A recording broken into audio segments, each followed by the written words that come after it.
हमें सौगातें मोदी मिली, हमें सौगातें मोदी में ईद की सवैयें नहीं चाहिए, हमें सौगातें मोदी में शिक्षा दे दीजिए, हमें सौगातें मोदी में रोजगार दे दीजिए, हमें सौगातें मोदी के अंदर मोहब्बत दे दीजिए।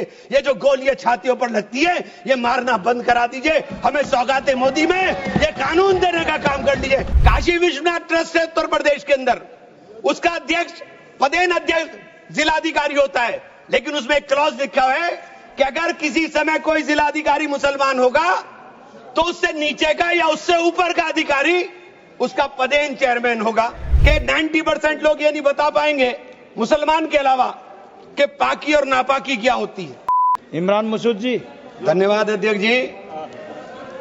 माननीय सभापति महोदय, बाबा साहेब भीमराव अंबेडकर से लिखे हुए इस संविधान में बाबा साहेब भीमराव अंबेडकर ने हमारे संरक्षण का, देश के अंदर रहने वाले प्रत्येक नागरिक के संरक्षण का वादा किया। बाबा साहेब ने कहा राजनीतिक लोकतंत्र तब तक नहीं टिक सकता जब तक उसके आधार में सामाजिक लोकतंत्र न हो, और सामाजिक लोकतंत्र का अर्थ है एक ऐसी जीवन शैली जो स्वतंत्रता, समानता और बंधुत्व के जीवन के सिद्धांतों के रूप में मान्यता देती है। मान्यवर, वक्फ बिल ला करके जिन्होंने इस वक्फ बिल को ड्राफ्ट किया, मुझे बड़ा ताज्जुब होता है बार बार। वक्फ के बारे में आपको जानकारी, वक्फ है क्या? वक्फ एक फरीजा है हर मुसलमान के लिए, जो जिसकी जो हैसियत है वो अपनी हैसियत के हिसाब से अपनी प्रॉपर्टी को या किसी भी चीज को अल्लाह की राह में वक्फ करता है। और इस वक्फ के जो ड्राफ्ट करने वाले लोग थे, जो उन्होंने बिल ड्राफ्ट किया था, उनमें मैक्सिमम लोग वो थे जिनको वक्फ के बारे में जानकारी नहीं थी। और मैं एक बात बहुत दावे के साथ कहता हूं कि 90% लोग ये नहीं बता पाएंगे मुसलमान के अलावा कि पाकी और नापाकी क्या होती है। तो आप वक्फ को क्या जानेंगे? ये जो बार बार कह रहे हैं कि मुस्लिम में सदस्य, गैर मुस्लिम सदस्य शामिल होने चाहिए, नहीं होने चाहिए, वक्फ को मुसलमान समझता है, जानता है, इसकी जो जरूरत है उसको पहचानता है, इसलिए इस बात को कहा जा रहा है। वरना सारा प्रबंधन जो वक्फ बोर्ड का है वो तो सरकारों के ही हाथ में है। लेकिन इसमें जो सबसे बड़ी बात है कि बार बार ये शोर मच रहा है, जेडीयू भी कहती है, टीडीपी भी कहती है और सहयोगी दल भी कहते हैं कि हमने वक्फ बाय यूजर को खत्म कराने का काम कर दिया। माननीय अध्यक्ष जी, मैं इसकी धारा 3R1 को, जिसके अंदर वक्फ बाय यूजर था, उसको हटा दिया गया और क्या शामिल किया गया, मैं ये पढ़ करके बता रहा हूं। ये बिल है, इसके अंदर लिखा है, परंतु वक्फ संशोधन अधिनियम 2025 के प्रारंभ पर या उसके पूर्व उपयोगकर्ता द्वारा वक्फ के रूप में रजिस्ट्रीकृत संपत्तियों को उपयोगकर्ता द्वारा विद्यमान वक्फ इसके वक्फ संपत्ति के रूप में बना रहेगा, सिवाय, बस आगे आ गया काम, सिवाय संपत्ति पूर्णतः या भागतः विवादाग्रस्त है या कोई सरकारी संपत्ति है। माननीय सभापति महोदय, 2005-6 में विभिन्न राज्य के बोर्डों द्वारा सच्चर कमेटी के समक्ष यह कहा गया, दिल्ली में 316, राजस्थान में 60, कर्नाटक में 42, मध्य प्रदेश में 53, उत्तर प्रदेश में 60, उड़ीसा में 53 ऐसी प्रॉपर्टी हैं जिनके ऊपर सरकार के कब्जा किया हुआ है। इसके बाद जब ये लागू हो जाएगा तो इसके ऊपर से वक्फ का अधिकार खत्म हो जाएगा। दूसरी चीज मैं कहना चाह रहा था, जब आपने सिवाय संपूर्ण और पूर्णतः लिखा और या भागतः लिखा, तो आपने पूरी तैयारी कर करके लिखा। उत्तर प्रदेश इसका सबसे बड़ा उदाहरण है। उत्तर प्रदेश में 11,400 हेक्टेयर लैंड वक्फ की, 14,000 हेक्टेयर में से 14,500 में से 11,500 हेक्टेयर लैंड को सरकारी घोषित कर दिया गया है। 78% लैंड को सरकारी बता दिया गया है। और सरकारी लैंड कौन सी है? उसमें इमामबाड़ा है, उसमें प्राचीन मस्जिदें हैं, उसमें 500-500 साल के पुराने कब्रिस्तान हैं, उसमें ईदगाहें हैं, गांव गांव के अंदर बनी हुई मसाजिद हैं, और आप कह रहे हैं कि आपने वक्फ बाय यूजर खत्म करा दिया। ये इतना बड़ा हथियार दे दिया कि आप जाइए लड़ते रहिए। इसके साथ ही इन्होंने कहा कि साहब अब जब कोई विवाद पैदा होगा तो उस विवाद की स्थिति में डेजिग्नेटेड ऑफिसर उसको सुनने का काम करेगा और वो तय करने का काम करेगा कि ये प्रॉपर्टी किसकी है। लेकिन वो तय कब करेगा इसकी कोई समय सीमा नहीं, और जब तक वो तय नहीं करेगा वो प्रॉपर्टी का मालिक सरकार रहने का काम करेगी। तो 11,500 हेक्टेयर लैंड तो उत्तर प्रदेश के अंदर, और कर्नाटक का विवाद सबके सामने है।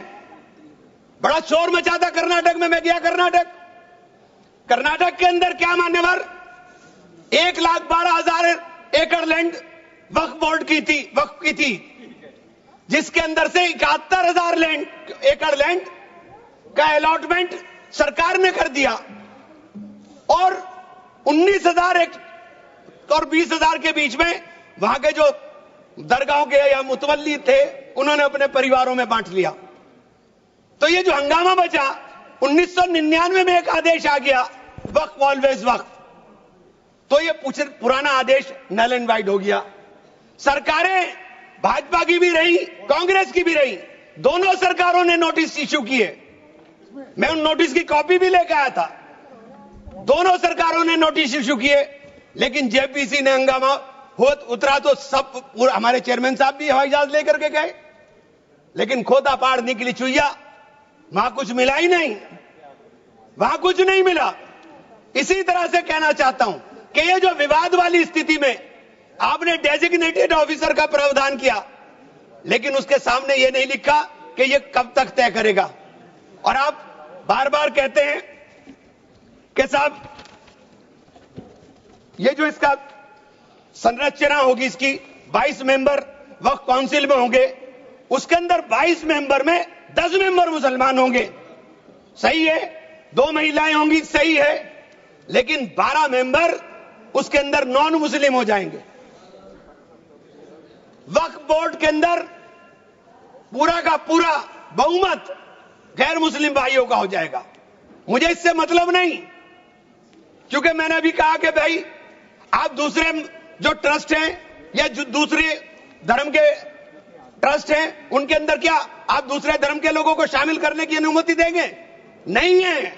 काशी विश्वनाथ ट्रस्ट है उत्तर प्रदेश के अंदर, उसका अध्यक्ष पदेन अध्यक्ष जिलाधिकारी होता है, लेकिन उसमें एक क्लॉज लिखा है कि अगर किसी समय कोई जिलाधिकारी मुसलमान होगा तो उससे नीचे का या उससे ऊपर का अधिकारी उसका पदेन चेयरमैन होगा।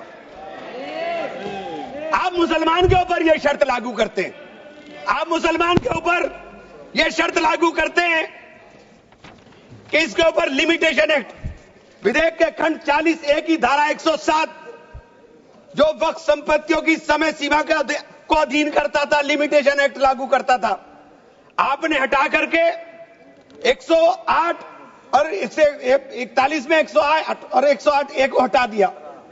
1995 का जो वक्फ अधिनियम है उसकी प्रायज्यता पर रोक लगा दी थी, जिसका अर्थ है कानूनी दावों के समय पाबंदी के बिना आगे बढ़ाया जा सकता है। अब आपने रास्ता खोल दिया वक्फ प्रॉपर्टीज के ऊपर मुकदमों के लिए।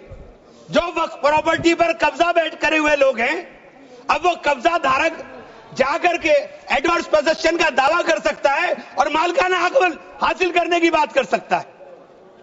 आपने जो अपराध करने वाले लोग हैं, जो कब्जा करने वाले लोग हैं, वो पहले गैर जमानती हुआ करता था, आपने उसे जमानती कर दिया, आपने उसे अधिकार दे दिया कि तुम कुछ भी करो, तुम्हें जमानत कराने की जरूरत नहीं है। तो आपने तो पूरा का पूरा खुला मैदान उसके सामने खड़ा कर दिया। आपने बार बार कहा कि हम लोग मुसलमानों के हक की बात कर रहे हैं। आप मुझे एक ट्रस्ट बता दीजिए, कोई दूसरा, कोई एक संस्था बता दीजिए जिसके अंदर जो धार्मिक के नाम पर हो और उसके अंदर लिमिटेशन एक्ट ना हो। हमारे ऊपर से हटा रहे हैं, हमारे ऊपर से हटा रहे हैं, बाकी सबको छूट मिलेगी। और ये छूट भी टेम्परेरी है, क्योंकि आपके कानून के जरिए नजर सब समुदाय के जो जमीनें हैं, जो ट्रस्टों के पास पैसा है, उसके ऊपर लगी हुई है।